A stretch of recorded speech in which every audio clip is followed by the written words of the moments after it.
All right, guys. Solutions to review 10 coming up.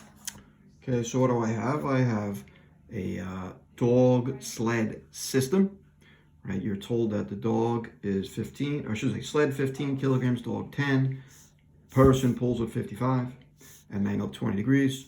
There is some friction here, right, of 0.22. Okay, so first question on the dot below, draw the free body diagram, right? So hopefully you guys have something that looks like this. What do I have? mg. Let's say that's the F of the person. That's going to be the normal force. And then I'm going to have, obviously, the force of friction. Okay, so hopefully there is your free body diagram. Okay, next, calculate the normal force of the surface on the system.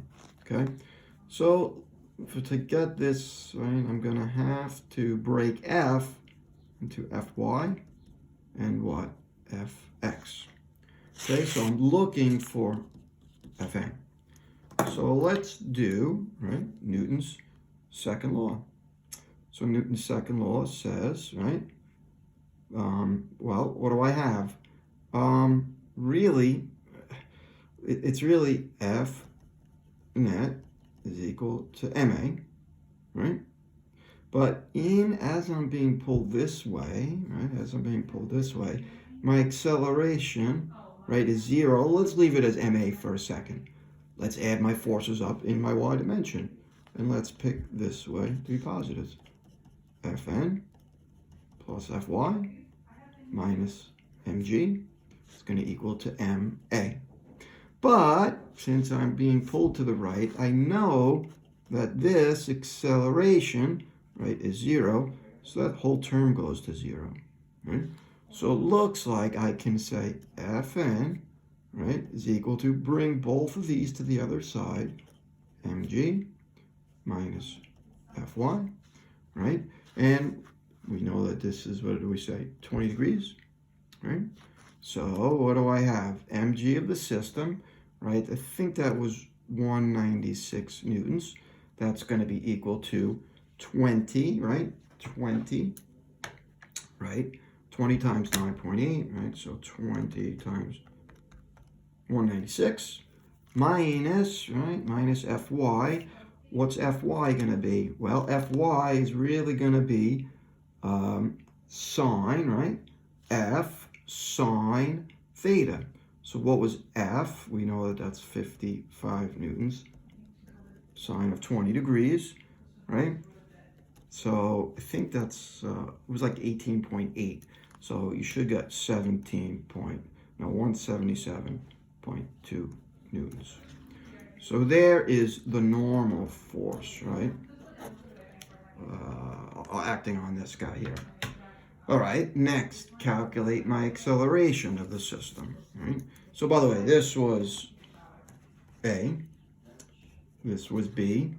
C, I want the acceleration, so F net is equal to ma, right? So I know that I'm accelerating in this direction, so I'm going to have to pick a positive direction. We'll say this way is positive. So it looks like I have what? Fx minus the force of friction is equal to ma. All right, so Fx is going to be F cosine theta minus the force of friction. Let's remember what the force of friction is, really Fn, which is really mg, right? So that's going to be mu mg minus is equal to ma. So 55 cosine 20 minus 0.2. Mass of those two guys, I guess, was 20. 9.8. That's 20a. Right, and I think you should get some acceleration like, I think it was 0.64 meters per second squared. So there is C.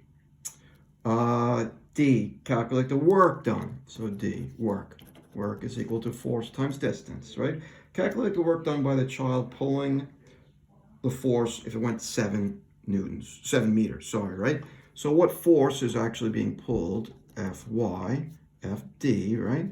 So that's really going to be, again, F cosine theta times 7 meters, right? So 55 cosine 20 times 7 meters, and that was something like 361 joules. Okay, so there's the work done. All right, so let's take a look at the graph, right, E.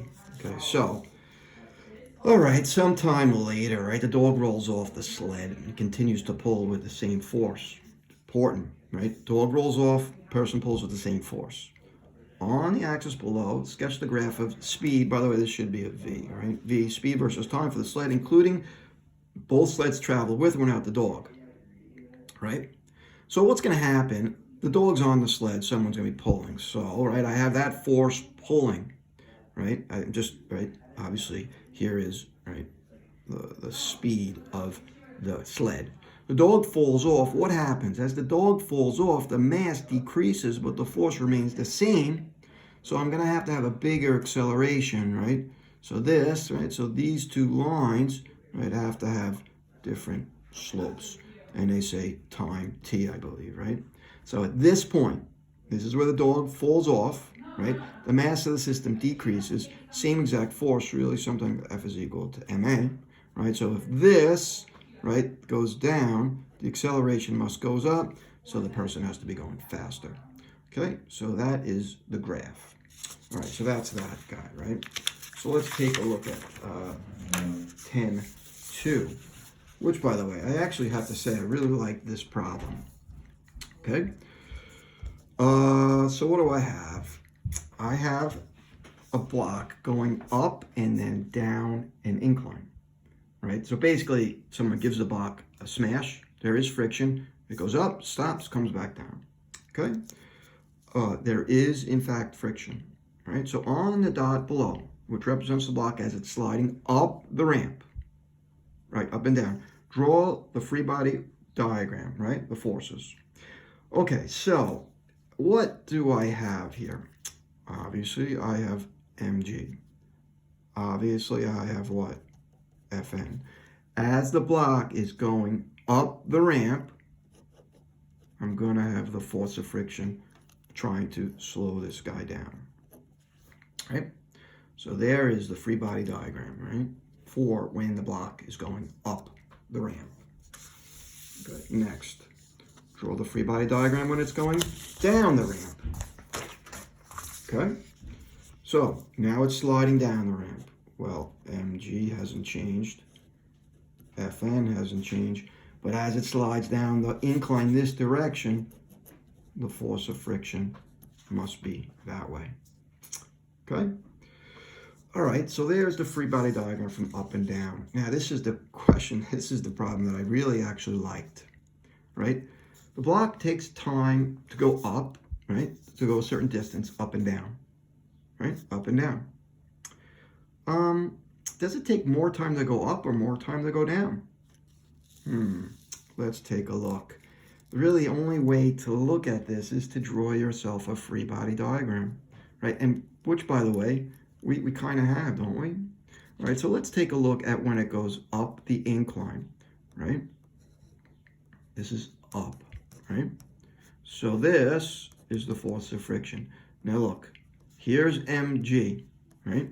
However, right, isn't there a component mgx, right, that is down the incline as well, right? So what is that saying? As it's going up the incline, there's a bigger force slowing this guy down. Let's take a look when it's going down the incline. I hope I said that right. Right? Let's go this way, right? By the way, there's Fn, right? I have mg, right? So now it's going down the incline. I have the force of friction, right? And here's Fn. So what do I have here? I now have Fgx, right? So let's take a look. F net is equal to ma. F net is equal to ma, right? So I have the F force of friction plus mgx is equal to ma for this guy. This guy here, I have what? Well, one's got to be up, one's got to be down. Let's go mgx minus the force friction is equal to ma. So what do I have here? Here I have a big force slowing it down. A big force slowing it down means the time for up, right, is small compared what? To the time down, right? So time is going to be smaller, right? It's going to take less time to go up than it is to go down. I think I answered that correctly, and my explanation there, right, also I think answers this clear, coherent paragraph statement, okay? And this, right, comparing these two, where you get your answer, okay? So that is review 10.